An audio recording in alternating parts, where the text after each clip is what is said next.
Oke, kita kasih naik lagi ada Rosnaini. Sekarang muslimah banyak loh naik sini ya, yang sudah meninggalkan agama Islam. Ya, Rosnaini. Iya. Silakan Kak Ros, nyalakan kamera. Ini bukan Kak Ros yang di Upin Ipin ya. Oh, bukan. Ini Kak Rosnya relax aja ya guys. Oke, silakan Kak Ros, nyalakan kamera. Kak Ros, muslimah Kak Ros. Muslimah, kalau udah berhijab muslimah. Iya, apa yang mau Kak Ros sampaikan? Sudah lama nonton Edis TV? Kadang-kadang lewat, mampir juga. Kadang-kadang lewat. Oke, apa yang mau Kak Ros bahas nih? Silakan. Siapa aja lah dulu, Edis aja lah. Iya, silakan. Apa yang mau Anda utarakan? Silakan. Itu ya masalah lalat di dalam air, ya kan? Kan saya kan ikuti juga, ya kan? Masalah boleh meminum air apa tadi kotoran itu apa namanya? Ya, itu ada asbabnya, ya kan? Edis kita nih sharing aja, kasih pendapat, ya kan? Berbagi, tidak ada yang boleh egois, emosi. Kalau ingin, karena kita ini kan saling berbagi, ya kan? Ya kan? Berbagi pendapat, kasih masukan, ya kan? Kita bahas dari yang lalat dulu. Gini dulu, Edis. Gimana? Sama pun tak boleh kita saling menghina, itu tidak boleh, ya kan? Bagaimanapun caranya, kalau kita pun menghina keyakinan seseorang itu, kalau keyakinannya masih kuat untuk agama dia sendiri, nggak akan bisa goyang, ya kan? Itu dia kuncinya. Jadi masalah itu tadilah kotoran apa namanya itu? Lalat dulu, satu-satu Lalat. terus. Itu dua-dua mengenai itu. lalat masuk minuman. Iya, itu ada asbabnya, ya kan?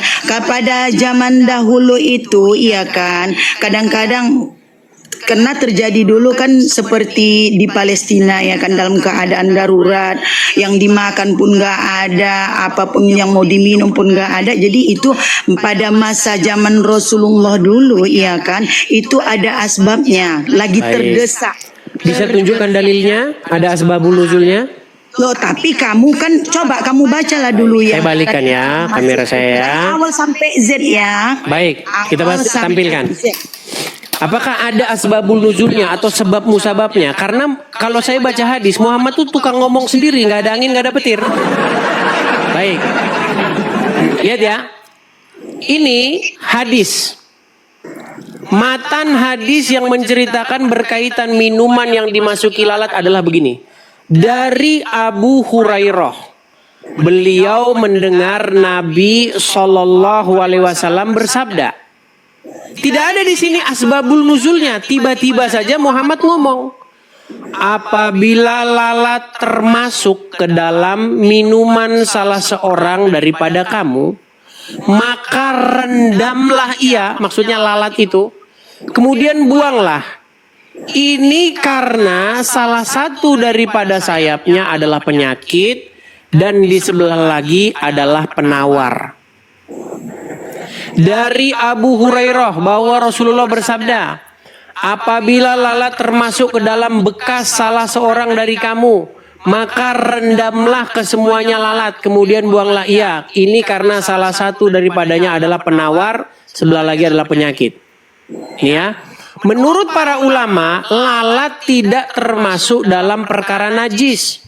Ini karena telah ijma ahli ilmu bahwa setiap yang tidak berdarah atau apabila terjatuh ke dalam minuman atau makanan tidak menjadi najis. Walaupun begitu, terdapat juga sebagian ulama yang mengatakan sebaliknya. Seperti biasa, Muslim itu selalu ada dua jawaban, ya. Ada yang bilang najis, ada yang bilang halal. Babi juga begitu, ada yang bilang najis, ada yang bilang halal. Nah, sekarang saya balikan dulu kamera saya, Kak Ros ya. Baik. Tadi Kak Ros bilang ada asbabul nuzulnya mengenai sulitnya air dan lain sebagainya. Kenapa Kak Ros berbohong? Baik, tunjukkan dalilnya. Tunjukkan dalilnya bahwa karena tidak ada air. Silakan. Dengar dulu, pada masa zaman Rasulullah itu memang sulit. Oke, di mana dalilnya? semasa perang, pada masa orang Quraisy dan para kafir memerangi Rasulullah. Begini Kak Ros, Tapi kamu janganlah emosi Kak Ros. Tidak, Tenang, saya nggak emosi. nanti hilang lo cantiknya Kak Ros. Kalau marah-marah nanti cantiknya hilang.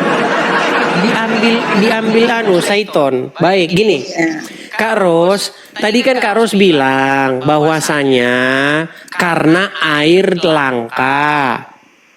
Nah, coba tunjukkan dalilnya. ada asbabnya. Iya, Jadi mana? kami- Di mana maka asbabul urut dengar dulu. dari hadis itu? Edis, dengar dulu. Kita ini belum orang yang fakar untuk membahas Al-Quran dan hadis. Ya, itu yang orang-orang yang fakar itu pada orang-orang yang Imam Syafi'i, Hambali, yang begitu-gitu yang bisa. Kalau gayok kakak koni pun dek, membahasnya itu tidak paham juga untuk membahasnya itu. Sekedar hanya membaca. Kupikir jawaban tadi yang keluar. Hanya sekedar membaca dirimu ya Adis, kamu itu kan hanya membaca kan, membaca Al-Quran, arti Al-Quran itu kan, tapi kamu nggak tahu mentafsirkannya. Itu dia kuncinya. Makanya ilmu Allah itu tidak sembarangan, apalagi orang-orang di luar Islam tidak sembarangan diberinya Jadi kunci. diceramain saya. Oke, bisa gantian Kak Ros? Jadi saya dulu yang bertanya dengan dirimu kan, Kak, saya udah menjelaskan. Saya tanggapi dulu lah Kak Ros, kan belum saya tanggapi. Enggak, Oke? saya dulu karena lalat sudah saya bahas. Bukan, Ya kan? sebentar, saya tanggapi dulu ini sedikit saya tanggapi. Habis itu baru kita mau ngangkat tema yang lain, boleh? Baik. Ya boleh. Saya tadi berpikir Kak Ros menunjukkan dalilnya. Ternyata bukan dalilnya, tetapi ngarangnya. Lalu, sebentar Kak Ros, tadi kan sudah ngomong, gantian boleh? Iya boleh. Baik. Kemudian Kak Ros mengatakan bahwa kita ini tidak mengerti Al-Quran. Jangan ikut-ikutan saya, Kak Ros saja yang tidak mengerti. Kemudian Kak Ros mengatakan, yang mengerti itu adalah Imam Hambali, Imam Hanafi, katakan dan seterusnya. Iya. Waktu saya membaca Al-Quran Kak Ros, tidak ada di dalam Al-Quran tertulis yang mengerti Al-Quran itu adalah Imam Hambal. Yang mengerti Al-Quran itu adalah Imam Hanafi. Tidak ada. Kenapa orang Islam terus-menerus memfitnah Al-Quran? Tiap hari Al-Quran difitnahnya. Kenapa saya memfitnah? Kamu yang sering memfitnah Di mana Kak Ros bahwa yang paham Al-Quran itu Imam Hambali, tertulis di Quran mana? Jadi udah saya bertanya dulu ya. Kata itu di dalam apa itu Injilmu itu katanya, iya kan? Katanya darah itu bisa membantu untuk mengangkat kalian ke surga. Sementara darah itu najis bagi kami Islam. Islam itu suci kecuali dalam keadaan terdesak. Itu ya kuncinya. Terdesak itulah dia asbab namanya. Baik, bisa tanggapi? Boleh? Baik. Saya rasa Kak Ros juga sama seperti saya, orang Indonesia yang mengerti tentang sejarah negara ini dan pasti pernah mendengar istilah ini. Pernah mendengar istilah bahwa kemerdekaan kita ini dibayar oleh darah para pahlawan kita? Dibayar oleh darah pahlawan. Oh, itu memperjuangkan para pahlawan lah pula memperjuangkan negara Indonesia ini. Pernah mendengar itu bahwa kita setelah merdeka dibayar kemerdekaan kita ini oleh darah dan nyawa para pahlawan kita? Iya. Oke, jadi Anda percaya sekarang bahwa dengan darah kita sekarang selamat bisa hidup sekarang di Indonesia ini? Oh, berarti kiasannya itu kan di dunia. Berarti Yesusmu dengan untuk memperjuangkanmu untuk Begitu juga dengan hanya Yesus. sebatas di Baik. dunia. Baik, Tidak ada akhirat. saya ajari tentang Berarti kamu nggak kekristenan. bisa dibangkitkan ke akhirat dong. Baik, Nggak saya bisa jawab ya dibangkitkan ke dengan Yesus paham karena kekristenan, Yesus boleh? akhirat. Baik. Jadi begini, kita itu di dalam Bible ada hukum Taurat. Hukum Taurat itu berisi tuntutan kepada setiap orang untuk melaksanakannya. Dan hukumannya itu adalah kematian kalau kita tidak melakukannya. Contoh. Ya, apa tuntutan hukum Taurat? Jangan berzina, jangan mencuri, jangan bersaksi dusta, dan banyak lagi hal-hal yang lain. Tidak ada satu manusia pun yang sanggup melakukannya. Makanya semua manusia menurut hukum Taurat itu berada di bawah hukuman mati.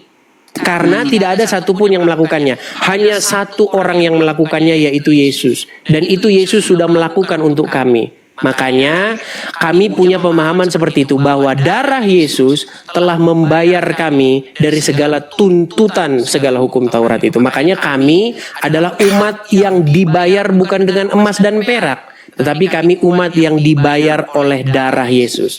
Makanya kami selamat, kami diselamatkan oleh karena apa yang diperbuat oleh Yesus kami. Nah, sekarang saya mau tanya hal yang sama tentang darah, boleh? Baik. Di dalam Al-Quran darah halal atau haram untuk dikonsumsi? Najis. Najis atau haram. Tahukah Kakak Ros bahwa darah Muhammad diminum oleh pengikutnya? Tak ada pernah itu. Tapi kalau air wudhu dia, dengar dulu.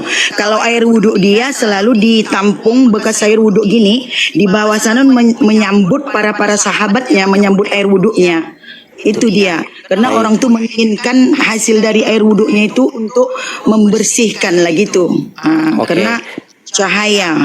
Oke, mengenai darah Nabi yang diminum belum pernah dengar? Belum, saya pernah dengar. Baik, saya akan coba putarkan ya mengenai darah Nabi. Bentar ya. Ya, boleh. Sebentar.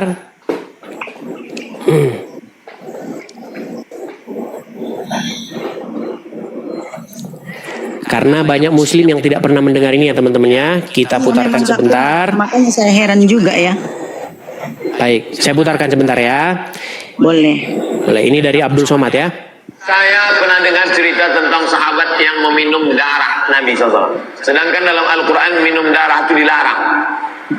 Darah itu haram. Ini khususnya. Nama kitabnya Mafahim Yajib an Tusahhah. Ketika Nabi menyuruh sahabat membuang darah bekas bekam hijamah, ambil darah, pergi buang sana. Begitu dia ke belakang, bukan dibuang ya, diminum ya darah Nabi. Lalu dibilang, yang mana darah? Kau minum. Kata Nabi SAW, orang yang darahnya bercampur dengan darahku haram disentuh api neraka. Darah Nabi SAW, darah kawan antum, jangan antum minum. Dracula. Baik. Jadi kurang lebih ada proses penebusan dosa atau proses pengampunan orang tentang dengan perantaraan darah. Di dalam Kristen sudah saya jelaskan bahwa di dalam hukum Taurat juga seperti itu, tidak ada pengampunan tanpa penumpahan darah. Karena dosa itu harus dibayar dengan nyawa. Kesalahan itu harus dibayar dengan nyawa.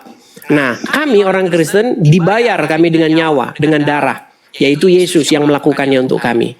Nah, sementara dalam agama Islam juga ada. Tetapi bedanya kalau dalam agama Islam minum darah. Wah, haram disentuh api neraka. Dengan cara diminum, betul? Ya, dengar penjelasan saya. Silakan. Setelah saya mendengar penjelasan Ustadz Abdul Somad tadi ya kan, kenapa? Ya, dengar ya. Yang diminum itu Nabi Muhammad. Nabi Muhammad itu adalah mukjizat yang diturunkan Allah untuk semua umat. Paham tidak? Dia nabi utusan. Dengar, jangan dulu dipotong. Ya, dia nabi. Nabi itu, iya kan, membantu kita baik dari doa syafaatnya itu membantu kita untuk memasukkan kita ke surga. Doa. Dengan cara minum darahnya. Iya, boleh kalau diminum bagus berarti bagus. Berarti Dracula betul? Hah? Dracula betul? Bukan Dracula, dia Loh, nabi. gimana sih? Kalau si Yesus Saya kasih contoh, Kak Ros. Si Yesus itu manusia. Kak Ros yang cantik, tenang dong. Ya. Biar ku jelaskan. Baik, begini Kak Ros, begini. Kalau ada gelas berisi darah, Ya. darahnya Udin, saya minum. Klek. Berarti saya seperti Dracula, betul? Minum darah, betul? Iyalah Dracula kalau Oke. meminum. Kalau diganti darahnya Muhammad, saya minum. Klek. Seperti Dracula juga nggak? Tidak juga, kenapa? Nah, beda kan kalau sudah saya bilang. Kalau bahas Muhammad mendadak berbeda. Standarnya harus ganda. Ya, saya mendengar dulu penjelasan kakak Dek. Biar kakak jelaskan juga itu masalah Nabi Isa dan yang salib yang tercipta si Yesus kau tuh di patung itu, di apa itu di ini di tiang jemuran, ya kan? Kau jelas Yang jemuran lagi katanya. Apa yang jadi? Jadi Bagaimana, kami, Kak Ros? kami membuat Kak Ros. jemuran kayak gitu, dia tiangnya baru bisa. Oke. Baik, Ah, begini Kak Ros, begini. Kalau dengar kalian dulu. kalau kalian sering mengatakan itu loh Tuhannya orang Kristen digantung katanya. Begini Kak Ros, kalau Yesus digantung di tiang salib, kemudian dimakamkan, Yesus bangkit. Yang sampai hari ini masih tergantung itu Tuhannya orang Islam. Dengar dulu. Tidak percaya. Itu makanya si Yesus yang disalib tergantung itu jangan kau samakan dengan Rasulullah. Baik. Rasulullah Nabi. Hah? Baik. Yang Isa, Nabi Sekarang Isa, begini, itu Kak Ros. Nabi Sekarang saya Isa. tanya dulu, Yang Kak disalib Ros. Itu biar kau tahu. Baik, sekarang saya tanya, Semua, Tuhannya siapa yang sampai sedetik ini masih digantung? Dengar dulu. Semua para rasul, ya semua para nabi tidak Kak Ros, saya diizinkan punya pertanyaan Allah. sederhana, Kak Ros. Dengar dulu. Kak Ros. Tidak diizinkan Allah Baik, dibunuh baik. para Saya mau tanya manusia dulu yang sekarang pertanyaan berdosa. sederhana. Tuhannya siapa yang Jangan sampai dipotong sekarang masih cakap digantung? Cerita saya saya jangan dipotong. Semua para nabi, ya, para nabi utusan Allah, baik Nabi Muhammad, Isa, ya kan, Ibrahim, ya kan, tidak diizinkan Allah umat yang berdosa. Ya, para umat yang berdosa membunuh para nabi. Makanya Nabi Isa itu diangkat Allah, ya, digantikan wajah si salib si Yesus yang kalian sembah itu manusia, bukan Nabi Muhammad, itu manusia. Mana ada nabi bisa dibunuh? Logika pakai otak. Mana Paham ada nggak? Nabi bisa dibunuh? Mana bisa nabi dibunuh, guys? Itu utusan Allah, kekuasaan Allah, tidak bisa dibunuh. Tak ada yang bisa. Jadi yang disalib itu adalah sama dengan dirimu, satu derajat manusia, bukan nabi. Nabi Isa nanti turun kalau Dajjal sudah keluar, ya guys. Lawan-lawan Dajjal itu adalah iblis yang paling besar adalah Dajjal. Lawan-lawannya nanti diturunkan Allah Nabi Isa, ya. Biar Sudah tahu bisa gantian? yang melawan Dajjal. Baik, sudah bisa gantian Kak Ros? Nah, saya menjelaskan. Jadi jangan selamanya kau jadi orang bodoh menyembah sesama dengan sederajat dengan dirimu. Itu Sudah bisa maksudnya. gantian?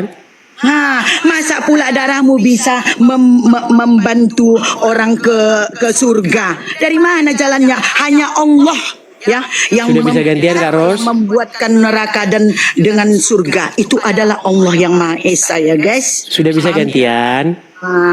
Bukan si manusia yang kamu bunuh di Baik. palang jemuran itu. Bukan. Sudah bisa gantian? Ya, boleh. Baik. Jadi tadi saya mendengar penjelasan dari Kak Ros. Artinya Allah menggantikan orang yang disalib, wajahnya diserupakan jadi orang lain. Iya. Betul? Berarti tertipulah orang-orang, betul? Memang betul lah, sangat tertipu. Makanya Siapa saya- yang menipu? Hah? Siapa yang menipu? Allah yang menipu kalian. Berarti Allah menipu? Iya, bukan Selamat, Allah Maha Penipu. Allah yang menggila. Sebentar Kak Ros, tenang. Kak Ros, Dengar tenang. dulu. Kak Ros. Para Kak kafir. Ros tadi kan sudah ngomong. Boleh gak saya gantian Kak Ros? Boleh? Boleh gantian? Boleh. Boleh. Jadi Allah mengganti orang lain, wajahnya diserupakan, nggak tahu siapa, tiba-tiba diganti ya orangnya. Iya. Berarti ada umat yang tertipu dan penipunya adalah Allah, betul? Bisa aja Allah kun fayakun. Oke. Kalau mau Berarti Allah menipu, betul? Hah? Berarti Allah menipu, betul? Karena kejahatan. Jangan karenanya dulu. Berarti Allah menipu, betul? Kejahatan para orang kafir yang ingin Kak Ros, tenang dulu Kak Ros. Tenang dulu Kak Kenapa Ros. dia dibunuh? Kenapa Waduh, tujuh Kak Ros. orang? Dengar dulu. Kak Ros, Orang kafir, tenang dulu, emosinya kenapa- tarik napas. Hembuskan. Kenapa orang kafir membunuh? Tarik napas dulu Kak Ros, tarik napas. Hembuskan. Dikarenakan Sudah dia tenang? ada mukjizat. Kak Ros, tenang dulu Kak Orang Ros. Quraisy dia ada ilmu. Paham? Alamak, Kak Ros cantik-cantik kok tukang marah-marah sih Kak Ros. Cobalah dulu jangan marah-marah. Boleh. Baik. Jadi orang-orang kan hendak membunuh Isa. Lalu Allah membuat orang lain yang dia tidak tahu apa-apa, nggak ngerti apa-apa, wajahnya diganti jadi wajahnya Isa sehingga dialah yang jadi salah sasaran, betul? Iya, betul. Oke, artinya Allah menumbalkan orang lain, betul? Iya, betul, tak salah Oke. lagi. Yang penting Akibat daripada itu tertipulah orang-orang Kristen, betul? Disangkain itu Isa, padahal bukan Isa, betul? iya, Oke, berarti yang menipu orang Kristen siapa? bukan kaparo menipu orang Kristen. Abah, Alamak, susah aku ikutin logikanya Kak Ros nih. kejahatan manusia. Baik, mungkin Kak Ros tidak Apa sampai ke tujuan situ. mereka Kemudian yang membunuh kedua, Nabi Isa? masalah Ingin gantung-menggantung Kak Ros. membunuh Nabi Isa. Coba jelaskan Oke. dulu lah. Kak Ros, masalah gantung-menggantung. Tadi kan Kak Ros bilang Tuhannya orang Kristen itu digantung katanya. Begini Kak Ros, kalau sampai sekarang Yesus masih digantung berarti benar. Kami menyembah yang masih digantung, tapi Yesus naik ke surga. Nah, sekarang saya tanya, yang sampai sekarang Tuhannya masih digantung itu ternyata Tuhannya orang Islam. Gak percaya? Saya tunjukkan. Saya tunjukkan. Sampai sekarang Tuhannya orang Islam masih digantung dan dijemur. Baik. Saya perbesar ya Kak Ros ya. Bacaannya apa ini Kak Ros? Kali kau, pantasanlah kau tak bisa kau diguyang kau Sebentar kena. Kak Ros, saya tanya dulu, ini apa? Ini Bukan bacanya apa? Allah, itu Asma. Biar kau Ya, tahu ya. Asma siapa? Asma. Makanya kau baca Ya, itu. Asma siapa Kak Ros? Asma Allah, Asma Allah. itu. Allah Tuhannya siapa? Allah. Abah. Tuhannya Asma siapa? Allah. Abah. Allah Tuhannya siapa? Abah, Allah Tuhannya kami lah. Oke, benar tidak ini digantung, dijemur? Itu bukan Allah. Nah, kan? Susah lah Kak Ros, Kak Ros. Biar ku kasih kau dulu tauhid. Baik Kak Ros, ini hubungan sudah terlalu malam, sudah larut malam. Saya Jangan harus kau melakukan potong kegiatan saya. dulu Kak Ros. Allah itu tidak mewujudkan Sebenarnya saya dirinya. pengen lanjut terus, Jadi, teman-teman. Tapi kalau ya begini, Allah kita itu, harus- dengar dulu. Kak Ros sedikit, Kak Ros. Jangankan Ada, dirimu. ada pesan Saya dari aja. Muhammad Kak Ros, boleh? Dengar dulu, saya aja. Ada kalau pesan dari sempat Muhammad Allah, bahwasanya dengar, kalau sempat akal Allah wanita itu mewujudkan separuh, dirinya, aku Kak Ros. tidak mau menyembah dia. Paham kau Gini, tidak? Kak Ros, begini. Besok saya undang untuk naik lagi ke sini gimana? Oke, boleh. Baik, Mantap. baik. Karena malam ini saya harus sudah selesai karena ada kegiatan saya. Satu pesan dari saya Kak Ros, ada pesan dari Muhammad bahwa akal wanita itu separuh. Samalah, mulutmu aja pun macam mulut perempuan. Makanya Baik.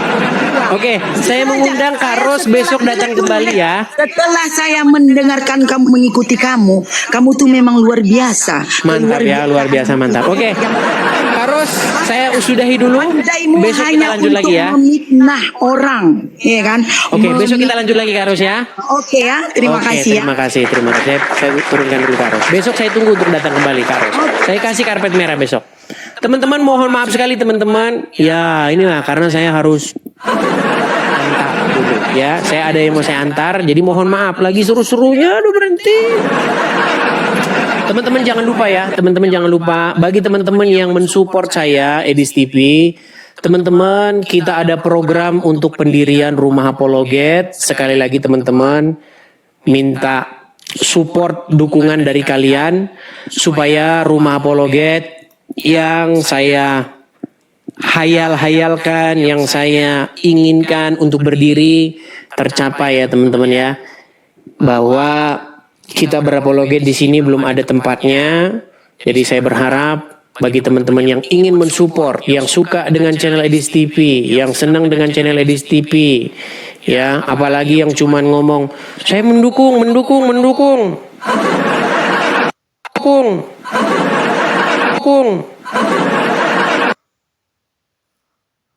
Apa bang? Kita mau mendirikan rumah apologet di sini supaya kita punya tempat sendiri teman-teman untuk berapologet ya. Padahal udah 38.000, hampir 40.000 orang teman-teman ya. Tapi harus kita sudah. Oke, saya rasa itu saja teman-teman. Kita sudahi dulu acara kita ini. Selamat malam. Tuhan Yesus kiranya